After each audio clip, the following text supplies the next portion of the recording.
This is Carl at National RV Detroit, and I'm going to walk you through this 2023 Chaparral fifth wheel. And the model number is 30BH. Okay, so this is not a sales video or a floor plan, it's a how-to video, so I'm just going to show you some of the features and how they work. Okay, let me work my way to the rear here, door side rear. So you have on the back you have power stabilizer. The switch will be right over here, I'm sure. Yes, one switch controls both rear stabilizers.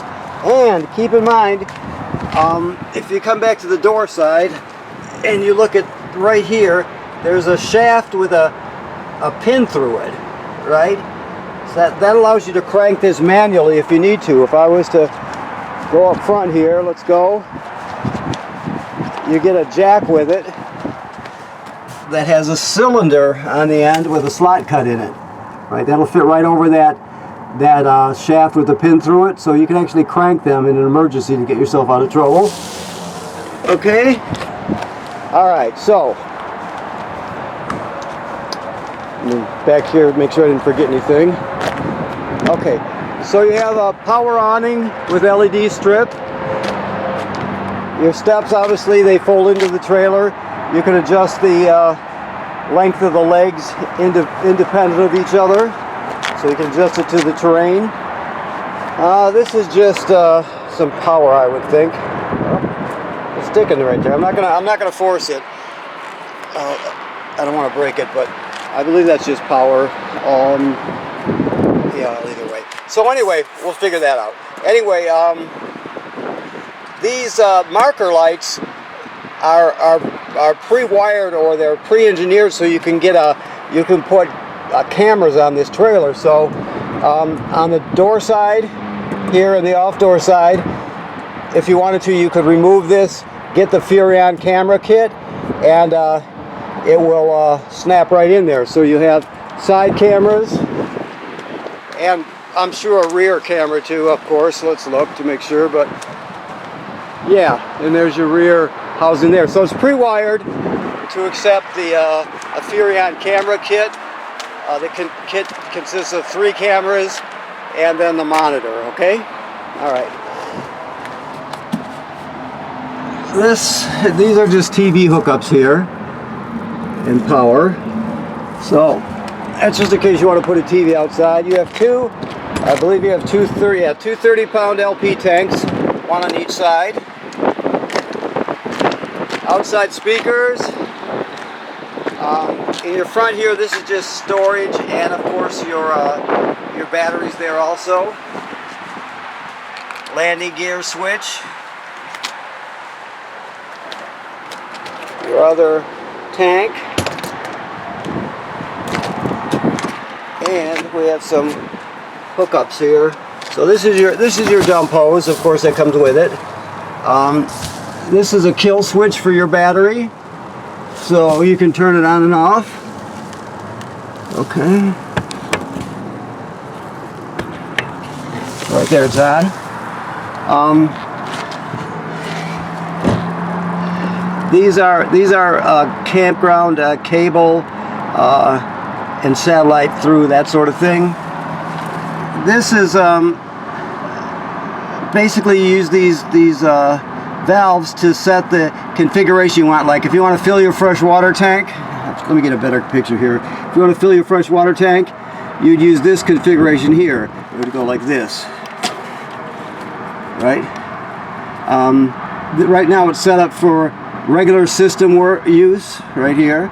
If you wanted to go to city water hookup or winterize, you'd use this position here. So it gives you the different positions to do what you need to do. This is your city water hookup here. So let me shut that. It's getting very windy out. So your city water hookup is here, and if you wanted to fill the tank, you'd leave it on here. You would just switch those valves to tank fill. Okay. This is a black tank flush. So this is basically after you dump your gray tank, you can hook the hose here from the dump station on And make sure your valve's open. You always got to have the dump valve open before you turn the water on, but you turn on the water, it'll spray out the inside of your black tank, clean it out, also clean off the sensors so you get a good accurate reading. So you have that. Of course, that's the other camera mount slash marker light. Your hot water here. Excuse my camera work. I'm a little all over the place today here. Okay, so this works on both gas and electric. The switches to control it are inside. This is where you drain it from. Okay. Never run it on gas or electric without water in the tank. Always make sure you got water in there. All right, let's try it again with one hand here. Let's see if that'll do it. There we go. Okay. Of course, this is where you hook your hoses to. The valves are under here. You have a 50 amp system here, so you have a 50 amp cord. Plus we give you a reducer to reduce it down to 30. Then we give you another one to reduce it down to 20 if you need to plug it in at home when you're packing, that sort of thing. Okay, you have a ladder, which is great because it makes it easy to inspect the roof. The manufacturer states you should inspect the roof every 90 days. So keep in mind, you need to go up there and you need to look at the sealant, make sure it's good and tight. There's no way water can get in. There's no cracking or separation.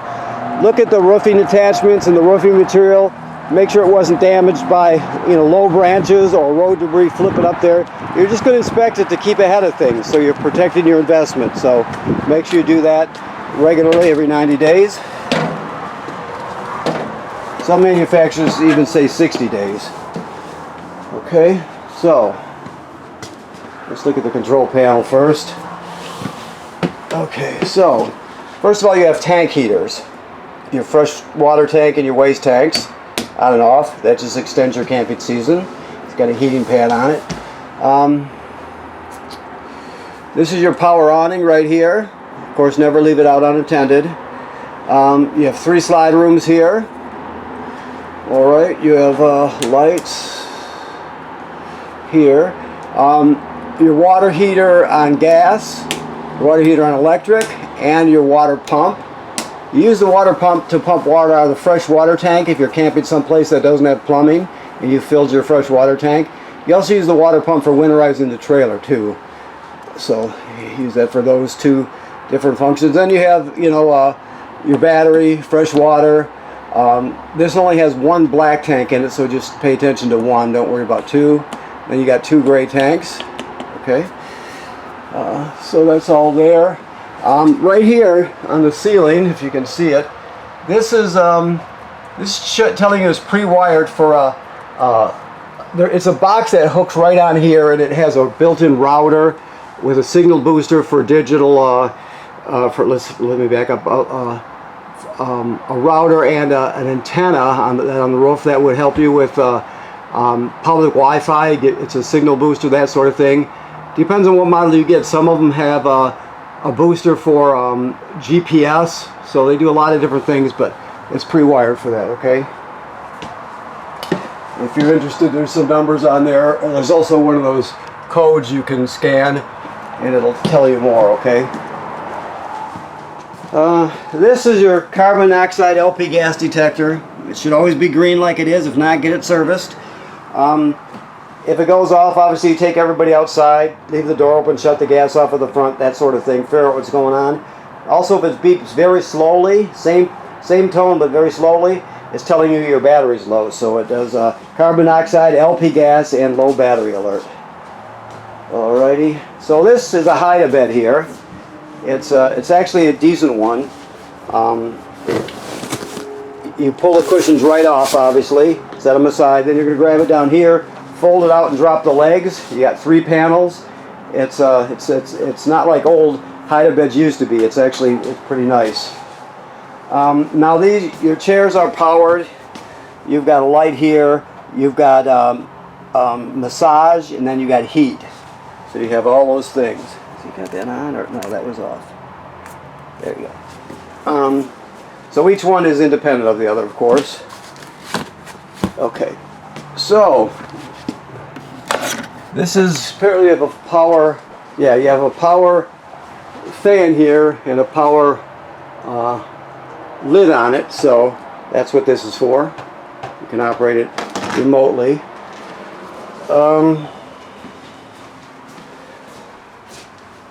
You have a sound bar, which is a radio. So this particular model, it has a remote, which is right here. Okay, so it has FM radio, no AM. FM radio, it has a USB, so you could stream off, take all your albums on one USB drive and take them with you, that sort of thing. It has Bluetooth, so you can hook up wirelessly with your phone or tablet.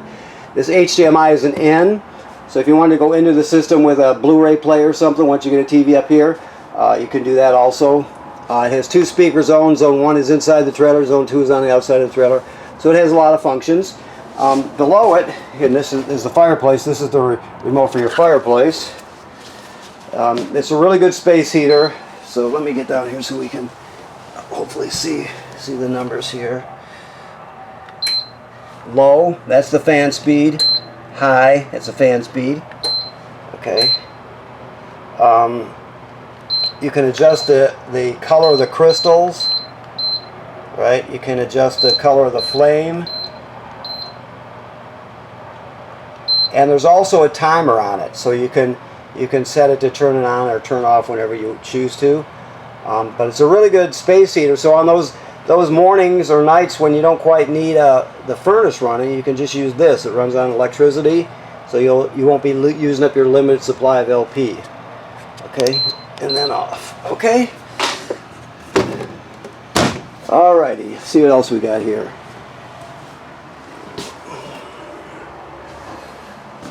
Okay, all the heat comes out of the floor and all the AC comes out of the ceiling. You have 2 air conditioners in here. That's why it's a 50 amp system. This refrigerator is a 12 volt DC refrigerator. It's freezer, obviously, and refrigerator. And always keep this locked over here so you don't get the doors dented. I don't know if he's got the gas on or not. Either way, I'll talk you through it. You've probably seen these. These are pretty much all the same. This is the sparker. You turn it clockwise to spark. Then you got 3 knobs for 3 burners, and then the oven. So that's that simple. Now the oven's a little bit different. At the bottom, all the way to the back, is a pilot light. You can see me sparking it back there. So what you do is you come to the oven knob, you go to the picture of the flame, and then you depress it. Keep it depressed during the whole lighting. Then with the other hand, you're going to spin this clockwise to spark it until it lights down there. Once you see it light, you hold it for another 10 seconds or so for the thermocouple to heat up. Then you go to operating temperature. When you shut it off, the pilot light will go off, so you have to relight it each time you use it. Range hood vent and fan. Standard microwave. Let me look back here, see if I didn't forget anything. Thermostat for the front area. It's very simple. You just hit the mode button, which also lights it up. You keep pushing it till you get to the, let me shut this back off now. I don't want to dry it.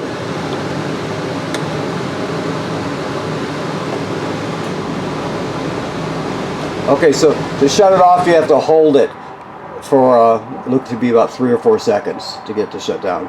But you can choose whatever mode you want. There's another one up in the bedroom also for that air conditioner. You have the center room here. You've got a bed down here, and then this top bunk folds up and down, so you potentially have two bunks in here.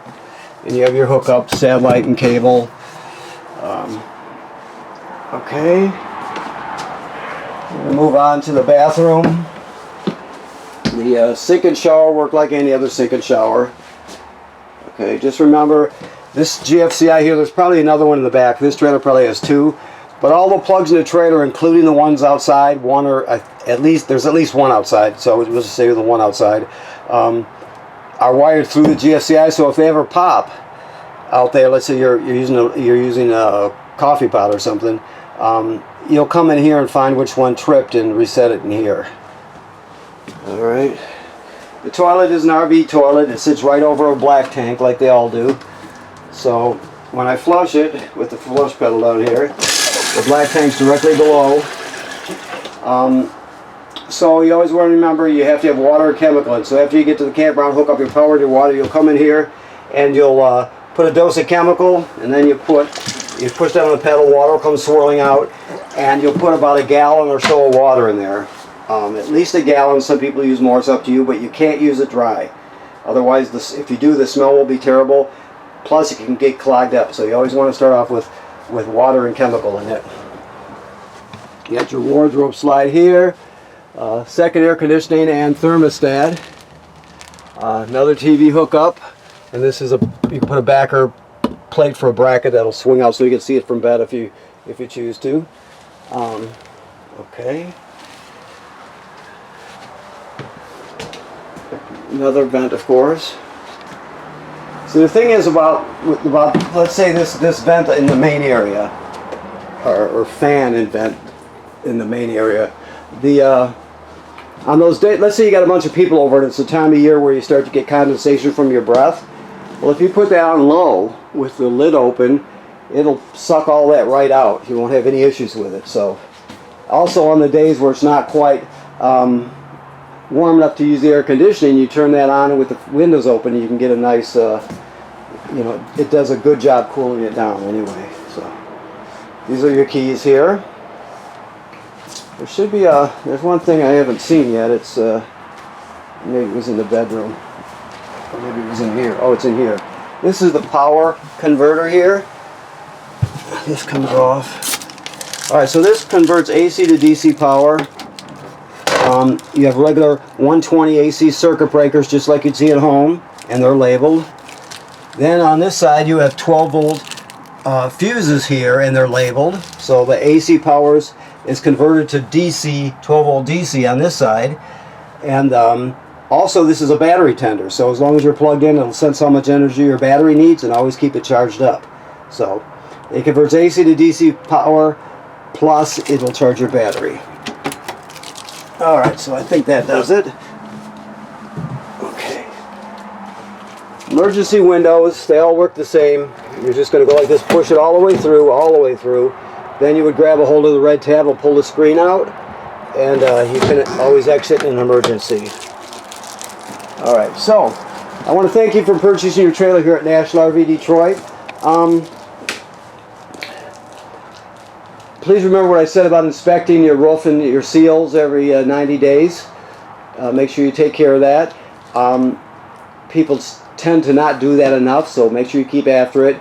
And right now this has been de-winterized, so all the antifreeze is purged from the system, and it's got fresh water in it right now, including the water heater. So keep that in mind. It's getting close to winterizing time, so make sure you take care of that before it freezes.